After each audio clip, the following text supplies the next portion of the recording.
Başlandı mana. Bütün dünyani qoplagan xodim qisqartish to'lqini yetib kelmoqda. Dunyodagi eng oldin qatordagi fan texnik shirkati Oracle shirkatdan 30 necha ming xizmatchini qisqartdi. Amazon shirkati 3 oy ichida jami 30 mingga yaqin odamni qisqartdi. Zuckerberg'ningki Meta shirkati bir kechada 16 ming xizmatchini qisqartdi. Bill Gates'ningki Microsoft shirkati 2025-yili sirtqi qatda 15 ming odamni qisqartib chiqaribdi. Siz balkim ularning xodim qisqartishi tijorati bek yaxshi bo'lganligidan, foydasi tuvanligidan deb o'ylashingiz mumkin. Lekin amaliy avval shuki, Oracle'ningki oldingi fasllik hisob foydasi 95% oshgan. Amazonning kirmi bulturqidan 14% oshgan. Meta bir yilda 60 milliard 400 million dollar pul topgan. Microsoft shirkatininki bir yillik foydasi 100 milliard dollarlik cho'ng o'tganini besib o'tgan. O'ylang, ular tarixdagi eng yuqori kirimga erishayotgan bo'lsa-mu, yana tarixdagi eng ko'p xizmatchini qisqartdi. Pulni qancha topgan sari xodim qisqartish shuncha rahimsiz bo'ldi. Bu ish Amerika fan texnik jamiyatidagi normal holatga aylanib qoldi. Ayni chog'da sun'iy aql idrok qurollari umumlashganda,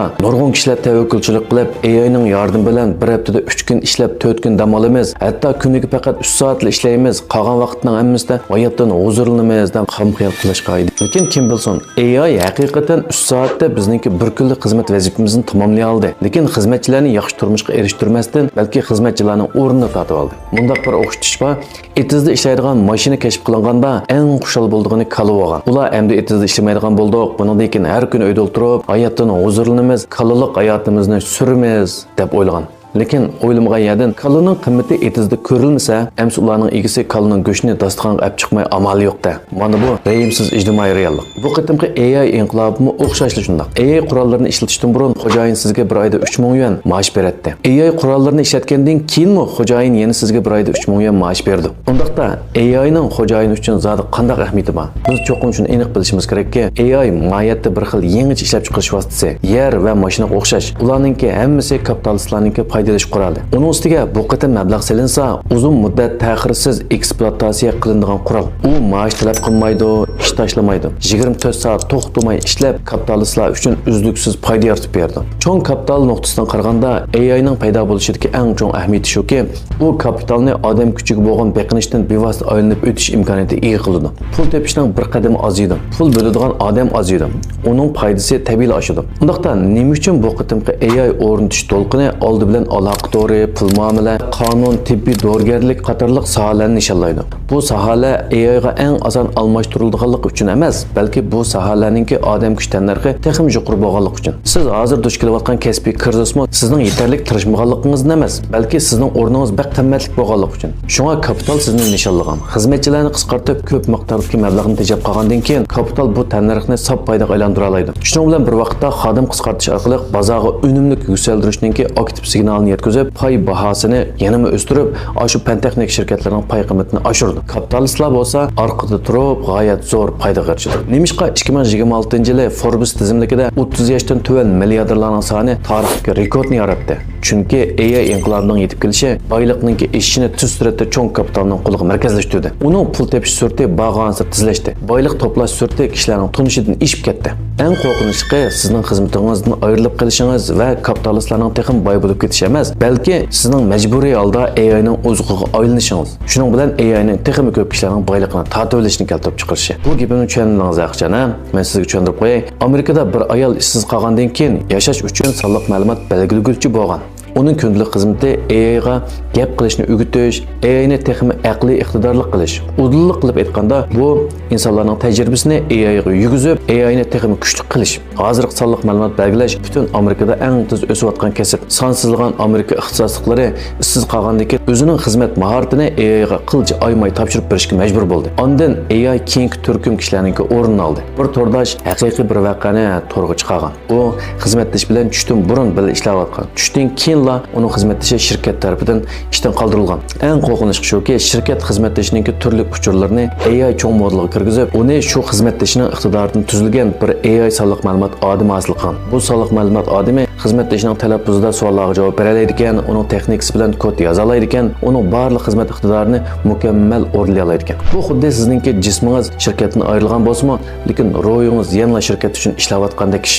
Ondan bu ruh uzluksiz kuchayib, yuksaltirilib, uzluksiz texnik ko'p haqiqiy odamlarning o'rnini tortib sotib oldi. Bu dal real nusxadagi vahimlik mashina demdak. Xizmatchi bo'lganlar o'ylusimi qo'qqis keldi. Bu xil yangi texnika orqali emgakchilarning yashash bo'shliqi qisilib, emgakchilarning boyligi vositalik tortilinadigan hodisa azaldan yangish emas. Tarix burunli isbotlaganki, sanoat inqilobidan tortib bugungi AI inqilobigacha insoniyatning har bir qatimliq texnika inqilobining foydasi azaldan haqiqiy turda ostinki qatlamdagi emgakchilarga tava bo'lib boqmagan. Foydani hamon shu zo'r pul topgan dunyo katibashlari eliyotdi. Ayni yili par mashinasi endi kashf qilinganda Angliyaninki to'qimchi ayol ishchilari soddilik bilan oxir aram oladigan bo'ldi deb o'ylagan. Natijada to'qimchilik mashinalarining unumi necha 10 nesli oshgandan keyin kapitalistlar xizmat vaqtini 14 soatdan 16 soatga uzartib o'tgan. Chunki kapitalistlar o'zining ishlab chiqargan mahsulot sonining shiddat bilan oshganligini, xizmat vaqtini uzartish orqali texnik ko'p foydaga erishgan bo'lganligini bayqagan. Shunga bir tarafdan to'qimchi ayol ishchilar bag'ansir aldirash bo'lib, barmoqi yerilib ketgich ishlab, oxir kapitalistlar tomonidan ishdan bo'shatilgan. Yana bir tarafdan kapitalistlarning boyligi tez suratda to'planib, hozirgi AI inqilobimi o'xshashlashmoqda. Emgakchilar unumning eshishi sababidan texnik ko'p aram olish vaqtiga erishamayli qolmasdan, aksicha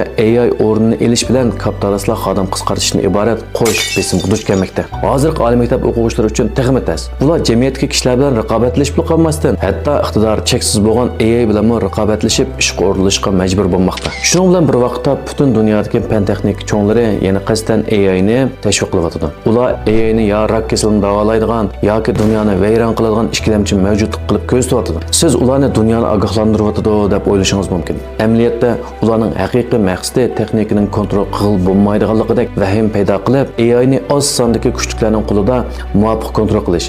Masalan, OpenAI ilgari AI ninki kontrolini yo'qotishninki oldini olishni bahona qilib, ochiq kodlik bo'lishni rad qilgan. Amaliyotda ular texnika monopolligini qo'g'lashgan. Chunki ochiq kodlik bo'lmay, yepiq kodlik bo'lsa, AI ni ulardan boshqa ishlatilmaydi emasmi? Barliq ishlarning diqqati AI insonlarni vayron qilib yo'q degan cho'ng temaga markazlashgan chaqda, hech kim nemishqa AI ilib kelgan foyda butunlay kapitalistlarga tava bo'ladi degan masala ustida o'ylanib boqmaydi. Shu orqali kapitallarninki AI ni turtki qilib yer sharidagi boylikni tortib olishidagi asosiy paketni to'liq yo'shirdi. Mana bu kapitallarninki ziddiyatni yo'tkashdagi mahirligi.